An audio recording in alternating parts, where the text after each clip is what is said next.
Oke, selamat datang kembali. Kali ini kita mau coba dalemin nih sumber-sumber yang Anda bagiin soal peran perempuan di Kesultanan Banten. Ini sisi sejarah yang ya sering banget luput dari perhatian kita ya. Kita bakal lihat gimana sih figur-figur perempuan ini ternyata punya pengaruh. Ada yang mungkin simbolis aja, tapi ada juga yang benar-benar megang kuasa gitu, de facto. Jadi tujuan kita kali ini tuh coba ngintip sedikit lah ya, apa sih yang sebenarnya terjadi di balik layar kekuasaan Banten yang, ya, biasanya kan ceritanya laki-laki terus. Oke deh, langsung aja kita bongkar. Iya, betul. Dan penting banget nih kita pahami dulu konteksnya, panggungnya gitu lah. Banten ini kan dulunya kesultanan maritim yang kaya raya. Sempat jaya banget, apalagi pas abad ke-17 di bawah Sultan Ageng Tirtayasa. Tapi, ya itu, kekayaan itu juga yang bikin mereka jadi incaran utama VOC. Tahu kan VOC? Kongsi dagang Belanda itu. Nah, tekanan dari luar ini terus ditambah konflik di dalam, eh, ini yang nanti bikin ada celah buat dinamika kekuasaan yang nggak biasa. Termasuk yaitu tadi peran perempuan bangsawan. Yang jejaknya emang kadang agak susah dilacak ya di catatan sejarah yang seringnya bias gender.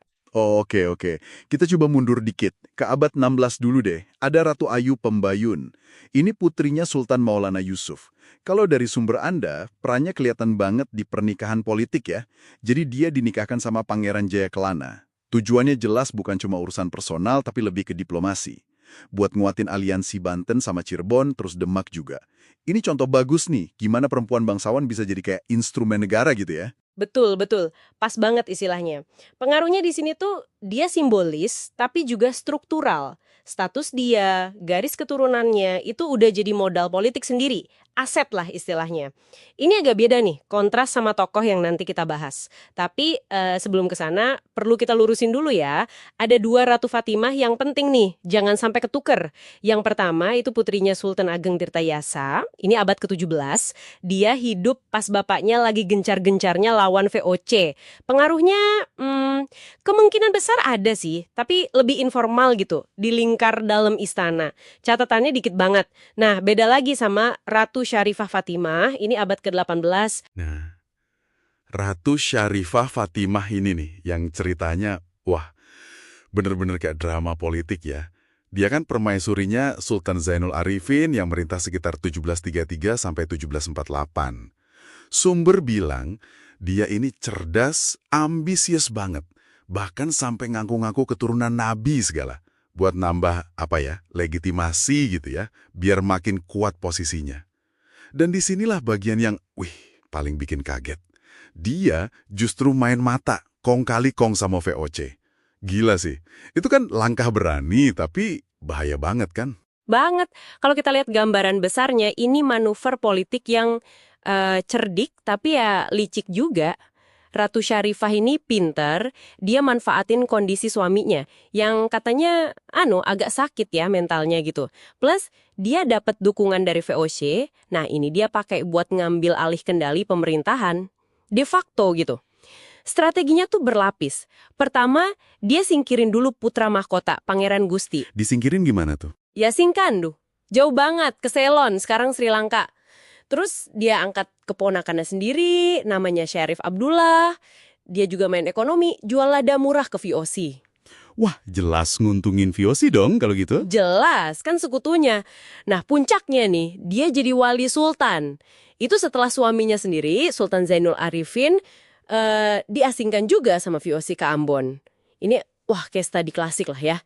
Gimana kekuatan dari luar bisa masuk manfaatin keretakan di dalam buat kepentingan mereka sendiri. Tapi kekuasaan yang didapat dengan cara gitu kan biasanya rapuh ya. Sumbernya nyebutin soal proyek-proyek istana dia yang mewah banget. Ini bikin rakyat sama bangsawan lain gerah gitu ya. Iya, bener banget. Memberatkan lah. Terus kebijakannya kan pro-VOC banget. Ditambah lagi dia ini ternyata bukan keturunan langsung Maulana Hasanuddin. Padahal itu kayak syarat nggak tertulis gitu ya buat jadi penguasa Banten. Betul, itu penting banget soal garis keturunan itu. Nah, semua itu akhirnya nyulut api kan? Meletus pemberontakan gede tahun 1750. Dipimpin Kiai Tapa sama Ratu Bagus Buang. Puluhan ribu orang katanya bergerak melawan dia. Iya, pemberontakannya tuh sampai berhasil ngerebut istana, Ratu Syarifah ditangkep. Ini jadi bukti nyata sih, kalau kuasa tanpa legitimasi yang kuat, tanpa dukungan rakyat, ya ada batasnya, nggak bisa langgeng. Dan ironisnya nih, VOC yang awalnya dukung dia, malah akhirnya ikut nangkep Ratu Syarifah sama keponakannya itu. Loh kok bisa? Ya buat meredam kekacauan, mungkin biar situasi stabil lagi versinya mereka. Mereka ditahan di Pulau Edam, Ratu Syarifah meninggal di sana, setahun kemudian 1751. Kisahnya jadi apa ya? Pertanyaan penting gitu. Seberapa stabil sih kekuasaan yang cuma ngandelin restu dari kekuatan asing? Rapuh banget kayaknya ya.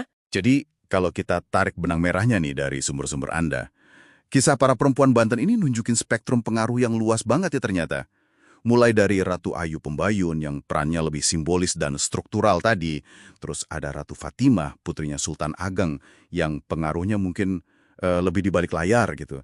Sampai akhirnya Ratu Syarifah Fatimah yang, wah bener-bener ngerebut kuasa secara terang-terangan, penuh kontroversi lagi. Kelihatan banget ya gimana kelemahan internal sama campur tangan luar itu kayak ngebuka pintu buat mereka bisa tampil ke depan. Tepat sekali. Ini negasin lagi pentingnya kita baca sejarah itu. Ya harus lebih kritis lah ya, lebih inklusif juga. Kekuatan politik perempuan itu ya nyata adanya, beneran ada. Walaupun seringnya emang agak tersembunyi atau baru kelihatan pas lagi krisis aja. Tragedi Ratu Syarifah ini jadi pelajaran pahit banget sih. Soal ambisi, soal bahayanya kalau kita bersekutu sama kekuatan luar demi kekuasaan.